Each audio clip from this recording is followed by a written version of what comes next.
Hello! Kumusta? Ngayong araw ay tatalakayin natin ang pagtatag at paglaganap ng katipunan at ang implikasyon ng kawalan ng pagkakaisa sa himagsikan. Noong nakaraan ay tinalakay natin ang pagbuo ng mga makabayang samahan at ang mga kasapi na nanguna sa pagbuo nito. Halina at magbalik tanaw. Ano ang tawag sa makabayang samahan na naglalayong gawing lalawigan ng Spain ang Pilipinas imbis na isang kolonya?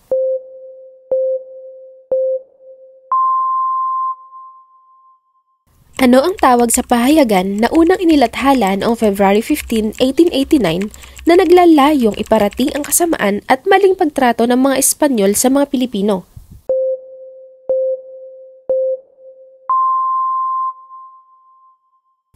Ano ang tawag sa samahan na pinangunahan ni Dr. Jose Rizal noong dumating siya sa Maynila noong July 3, 1892 na may layuning magkaroon ng pambansang pagkakaisa?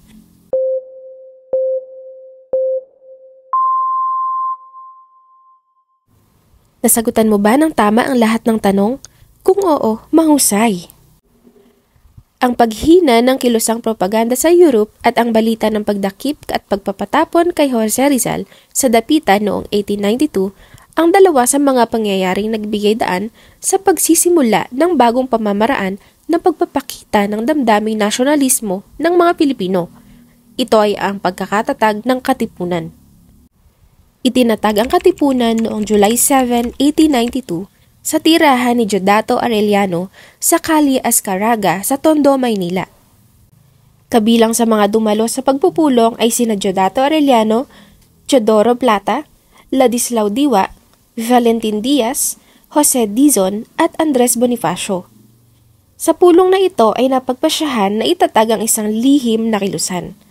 Tinawag itong kataas-taasan, kagalang-galangan, katipunan ng mga anak ng bayan o ang KKK. Isang lihim ang pagkakatatag ng katipunan. Nangangahulugan lamang na pasikretong itataguyod ang kilusan at pagkuha ng mga kasapi nito. Kailangan itong manatiling lihim upang makaiwas sa pag-usig ng mga Espanyol at makapaghanda para sa isasagawang himagsikan upang patalsikin ang mga dayuhang mananakop ng bansa. Ang pagmamahal ng mga kasapi ng katipunan sa Pilipinas ang dahilan kung bakit isang makabayang samahan ang KKK. Pangunahing layunin nito na patalsikin ang mga Espanyol sa Pilipinas, magkaroon ng kasarinlan ang mga Pilipino, at tulungan at ipagtanggol ang mga naaapi. Ninais ng mga katipunero na himagsikan ang maging paraan upang makamit ang kanilang layuning mapalaya ang Pilipinas. Natutuhan nila na hindi nila makakamit ang kalayaan sa pamamagitan ng mapayapang paraan, tulad ng isinagawa ng mga propagandista. Para sa mga katipunero, magtatagumpay lamang ang kanilang adhikain sa pamamagitan ng himagsikan. Mayroong pamunuan ang katipunan. Ang mga naging pangulo ng kilusan ay sina Diodato Arellano noong 1892, Roman Basa noong 1893, at si Andres Bonifacio noong 1895. Organisado ang pamumuno sa katipunan. Binubuo ito ng mga sumusunod: Kataas-taasang Sanggunian, Sangguniang Bayan, Sangguniang Balangay, at Sangguniang Hukuman. Ang kataas-taasang sanggunian ay ang pinakamataas na unit na binubuo ng mga opisyal ng KKK.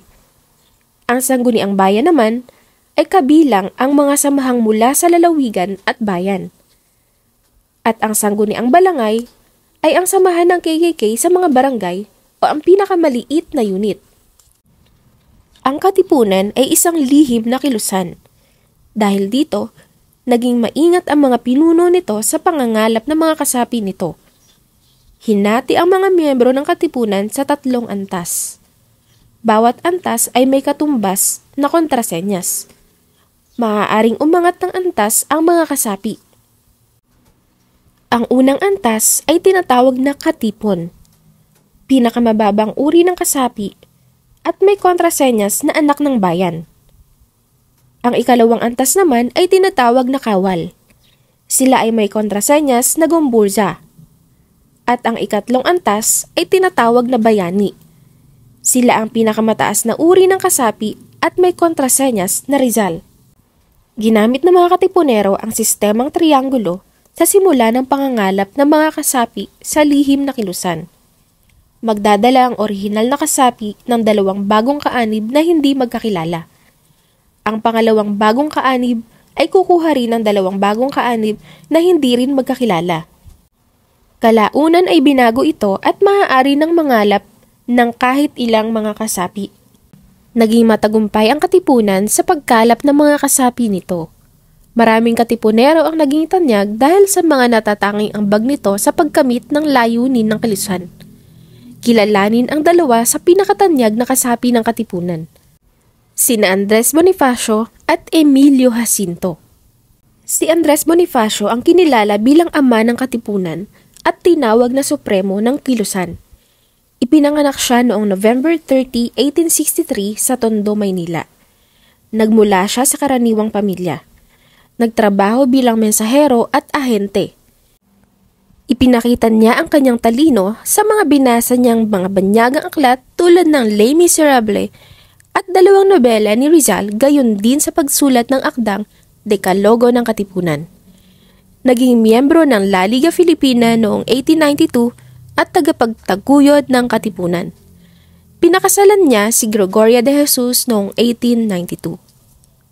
Samantala, si Emilio Jacinto ang tinagurian bilang utak ng Katipunan dahil naging tagapayo siya ni Bonifacio.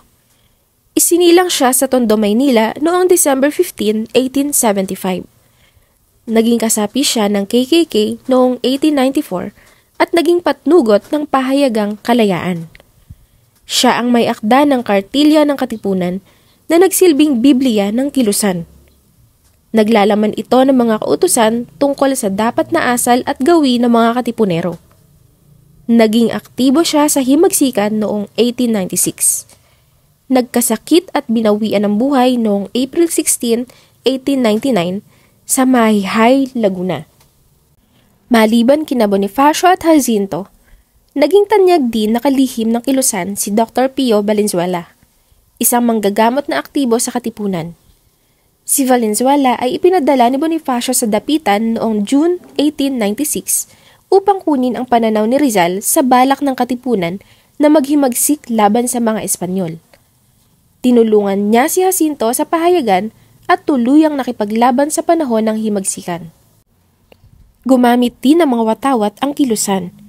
Kulay pulang parihaba na may 3 letrang K na kulay puti ang opisyal na watawat ng Katipunan. Nagkaroon din ng sariling disenyo ng watawat ng Kilusan sa iba pang mga lugar at mga pinuno nito. Tulad ng mga propagandista, sumulat din ng mga akda at pahayagan ang mga Katipunero. Dito nila ipinahayag ang mithiin ng Kilusan at mga nararapat at tungkulin at pananagutan ng mga opisyal at kasapi ng Katipunan. Ang Kartilya ng Katipunan ni Jacinto ay naglalaman ng mga kautusan para sa mga kasapi ng Kilusan. Binigyang diin sa akda ang mga pagpapahalaga at gampanin sa Katipunan. Ito ang nagsilbing mga gabay sa mga kasapi, lalo't higit sa mga bagong kaanib ng Kilusan. Ang Dekalogo o 10 utos ng mga anak ng bayan na isinulat na Bonifacio ay listahan ng mga tungkuling dapat gampanan ng mga Katipunero. Mahigpit itong ipinatutupad ni Bonifacio. Mahalaga ang gampanin ng kababaihan sa Katipunan. Karaniwang may bahay, anak, kapatid o kamag-anak ang mga babaeng kasapi ng Kilusan. Sila ang karaniwang nagtatabi ng mga dokumento ng Kilusan. Ikinukubli ng mga babaeng Katipunero ang mga pagpupulong ng Kilusan sa pamamagitan ng pagkukunwaring may pagtitipon o pagdiriwang. Ang kababaihan ng Kilusan ay nagsisilbi ring espiya. Nagkaroon din ng pamunuan ng kababaihan o Women's Chapter sa Katipunan. Naging pangulo si Josefa Rizal na kapatid ni Jose Rizal. Pangalawang pangulo ang may bahay ni Bonifacio na si Gregoria de Jesus, kalihim na si Marina Dizon na pinsan ni Jacinto at si Angelica Rizal Lopez na pamangkin ni Rizal. Isa sa pinakatanyag sa hani ng kababaihan sa Katipunan ay si Melchora Aquino na tinawag na ina ng Katipunan. Kilala siya bilang Tandang Sora. Sa gulang na 84 sa panahon ng himagsikan, tumulong at kinupkup niya ang mga sugatang Katipunero. 4 na taong pagkaraang itatag ang Katipunan, naging isang pambansang kilusan ang KKK at maraming Pilipino ang naging kaanib nito. Sa pagkakataong ito, patuloy pa rin ang paghahandang ginagawa ng Katipunan para sa isa sa gawang himagsikan magpapalaya sa Pilipinas. Dagdagan ba ang iyong kaalaman? Sagutin ang mga sumusunod na tanong. Ano ang lihim na kilusan na itinatag noong July 7, 1892?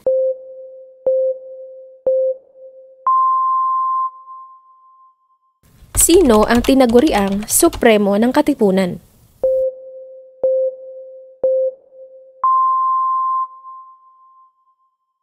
Ano ang kahulugan ng KKK? Kumpletuhin ang nawawalang salita.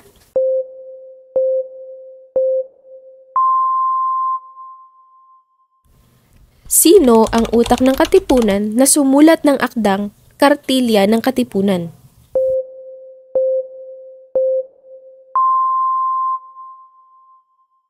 Ano ang pangalan ng manggagamot na ipinadala ni Bonifacio sa Dapitan upang hingin ang payo ni Rizal?